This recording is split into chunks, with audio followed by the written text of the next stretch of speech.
guys! And welcome back sa my channel. So, another live na naman tayo na may pagmumukha na natin. So, pasensya nyo yung eye bags ko kasi pag tourism ka, nagpupuyat ka. At nagbuwatpad.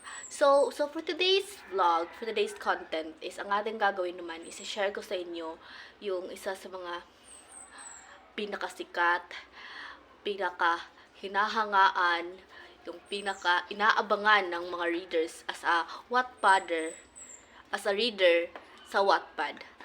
Ang book ni Ceceleb or ni Inang Sisi na ating kilala or isa sa mga famous na Wattpad writer na talagang yung mga na-encourage yung mga katulad nating kabataan na magbasa sa mga kind of red flag, green flag, mga ganon. So for today's vlog, isi-share ko sa inyo yung book collection ko kang Inang Sisi. For now, ito pa lang yung book collection ko, pero haramihin pa natin.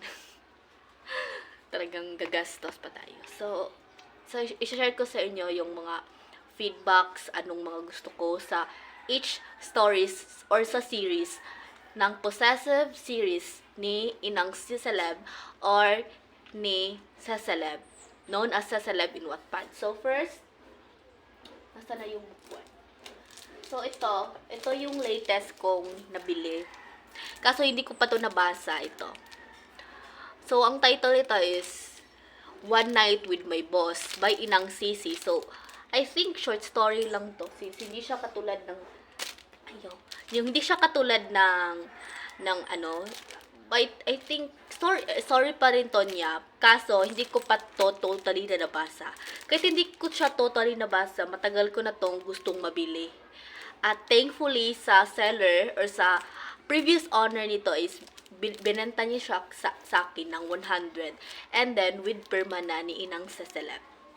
So thankful talaga ako sa mga nabibilhan ko na willing silang ibigay sa akin as the second owner yung libro nila kang Inang Ceceleb na may perma, kasi yun talaga yung gusto ko. Pero marami namang mga pasaboy sa incoming, ano tawag doon, yung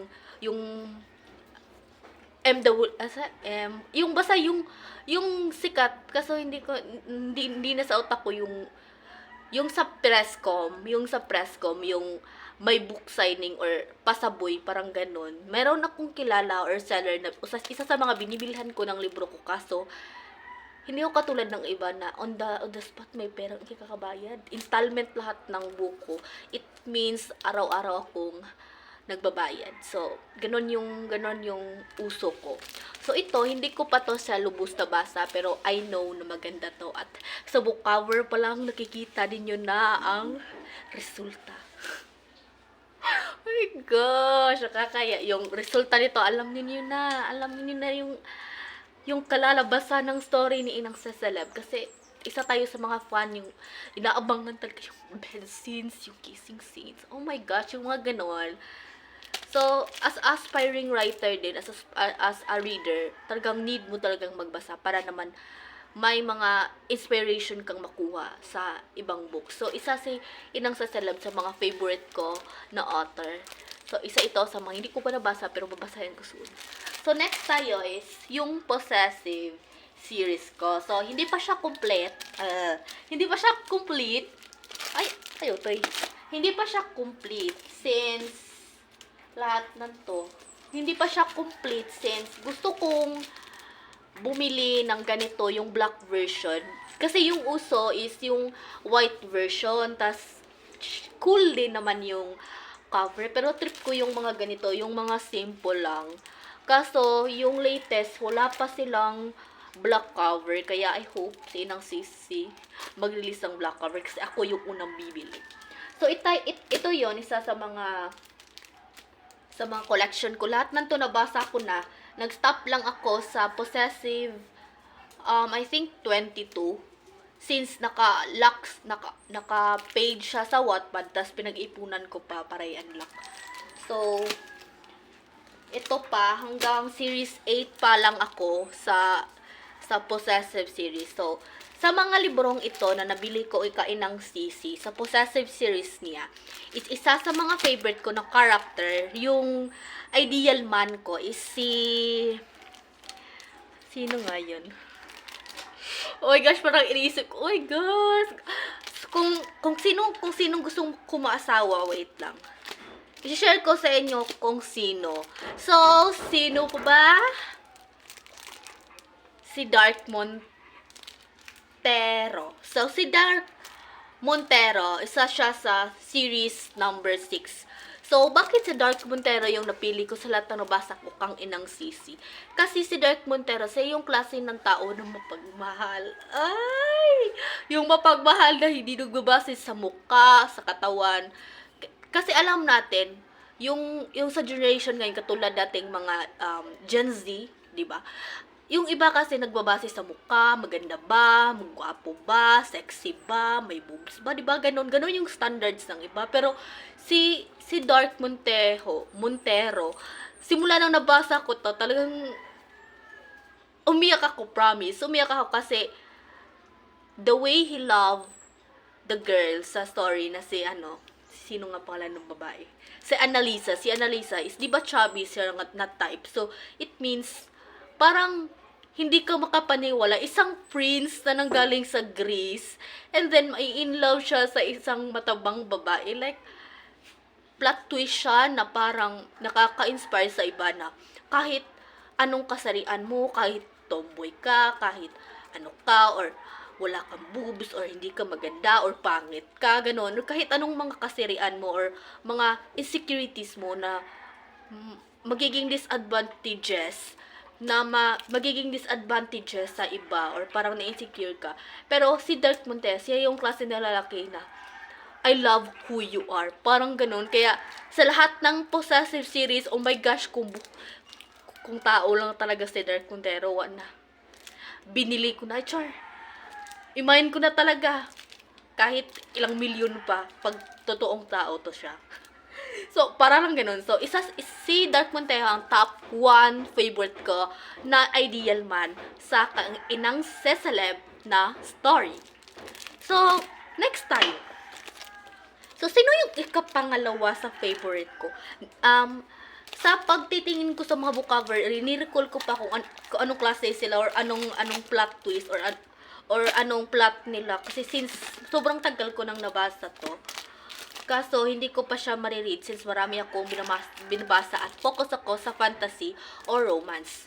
So, in-explore ko taga lahat. So, isa sa mga favorite ko din, si Thrones of Sparta. Oh my gosh, I don't know kung tama pronounce ko ha, sorry lang.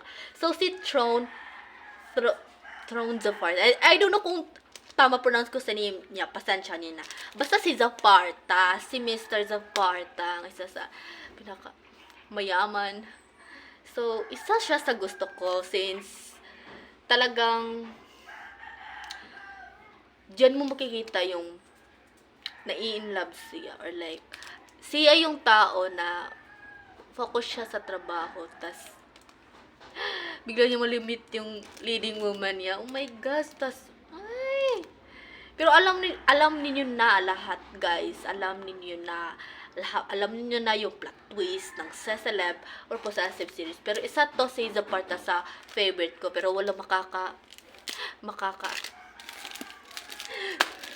talagang si Dark Montero talaga yung pinaka gusto kong asawa.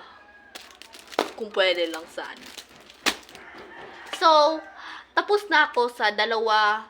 So, first na favorite ko, top 1 favorite ko, si Dark Montero, yes. Tapos next, si Thrones of Sparta. Yung iba is nabasa ko na, pero hindi ko sila gaanong favorite. Pero, okay, before we proceed sa ating dalawa pa, is ano sa mga ang tanong. Natatawa sa sarili ko. So, ang tanong, ano yung favorite ko sa lahat ng mga something ng possessive man sa kanilang leading woman? So, isa sa mga favorite ko,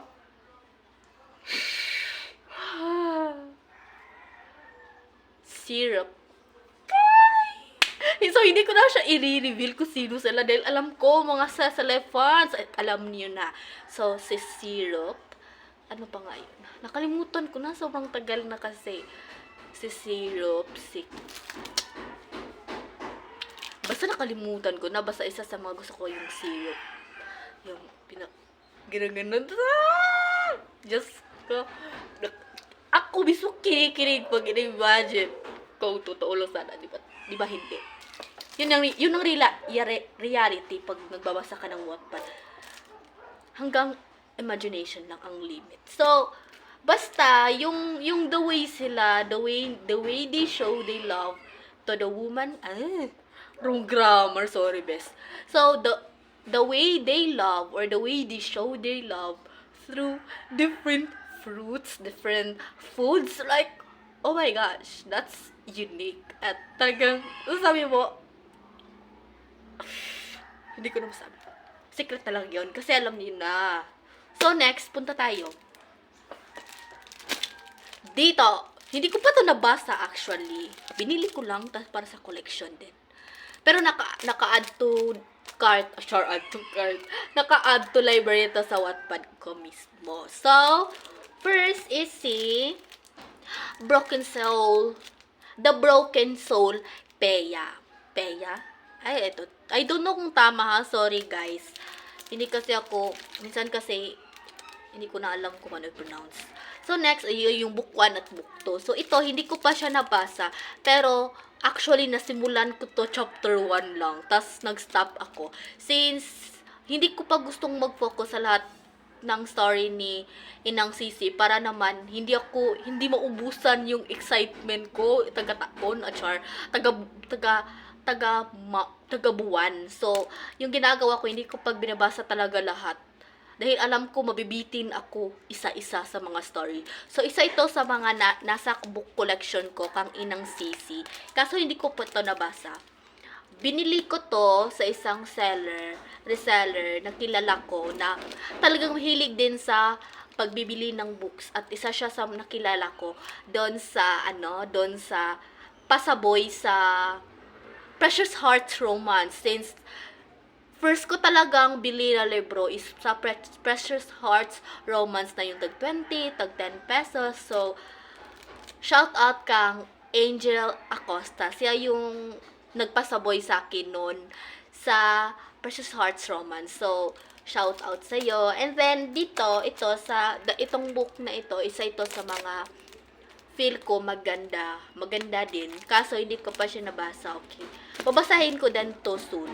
So, last but not the least, sorry. Sorry. Ito pala, si Yemar. I don't know paano basahin na. Sorry, guys.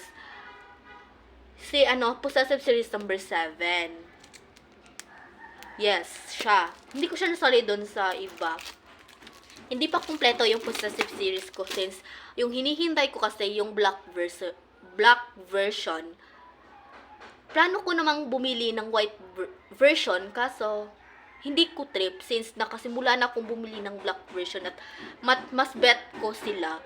So, lahat ng to is mga installment. Talagang kakasimula ko lang atang mag-collection ngayong taon. Tas, I think, per month, 3 to 4 per choice book yung installment ko. Hindi siya isasabay ko. Hindi siya sabay-sabay. Meron akong papunta pa lang or babayaran ko pa yung shipping fees, yung The Selection Series na international book na pre-love lang. So hintayin niyo yung aking tawag doon, unboxing time. Since marami akong content, guys, meron akong earning apps, magsisimula ako mag-post ng mga short stories ko dito sa YouTube. And also, meron din akong mga college vlogs. So, syempre sa college vlogs, hindi talaga siya totally overall since, basta, hindi ko na i-share. So, ito yung mga Cecily books ko. So far, I got 1, 2, 3, 4, 5, 6, 7, 8, 9, 10. 10 books kang Inang Sisi. Meron akong meron akong, ay hindi siya kang inang sisi, but yung knock knock professor, I think you heard that. Isa siya sa mga talagang famous din, or parang yung book niya palaging binibili. At hindi ko muna i-reveal. Yung uncommon ko na i-unboxing. Kasi papunta na dito yung Knock Knock Professor ko na book, na Wattpad book din, or Wattpad story din. Pero hindi kayo ng sisi ko din sa ibang author. So, mahilig talaga ako mag-book collection. Talagang gusto ko nang mag-stop din, since gusto ko mag-focus na mag-ipon kasi wala akong savings. Ganun yung feeling pag bumibili ka ng book. Pagtingin mo sa wallet mo, may pera ka pa. Pagtingin mo, bukas wala na. Kasi binili mo na naman ng libro. So, thank you again for watching my vlog. My vlog na sobrang haba, pero I hope worth it. Sorry na if first time ko pa kasing mag-vlog-vlog ng dito, yung magsasalita-salita ng wala namang script or mga since nahihiya ako, hindi ako ang ganong-ganong klaseng tao na nag-open up or na ganito. Pag nagbi-video lang ako pag school purpose, doon lang ako i-boost ko yung confident ko. But I hope my first ever content book review or some of chika, I don't know ba ano ko or ano yung gagawin kong content title. I hope supportahan niyo. Thank you for watching. This is Yani Writes from Cebu, an aspiring author. Yes, aspiring author, since makakapalibro na ako under Paper Ink Publishing, pero sobrang tagal hindi pa nila shinip. Kaya maghihintay ako. I'm Yani Writes, an aspiring author or aspiring writer in Wattpad. Feel free to visit my Wattpad, guys. My Wattpad stories, poetry. So, isa sa mga fente ko, forte, ano tawag? Basta yon, isa sa mga sinusulat ko is poetry. Poetry talaga ako, hindi ako ganong nagsusulat ng stories. Since sobrang haba, it take time. Pero I'll try my best to write again another book of romance. So, nagpapasalamat talaga ako sa mga authors na mga nag-i-inspire ng ibang writers katulad ko, since pag nagbasa ka kasi ng ibang libro, doon mo ma-realize kung ano yung differences, ano yung uniqueness, ano yung ideas, ano yung inspiration nila, since doon ka din huhugot ng inspiration mo para magsulat ng sarili mo akda. And also, I'm also thankful for those people who always believe in me, in my talent, in my passion, in writing poetry. Since doon talaga ako nagsimula sa writing poetry, guys. So, hindi natin pahabain pa. Thank you for watching.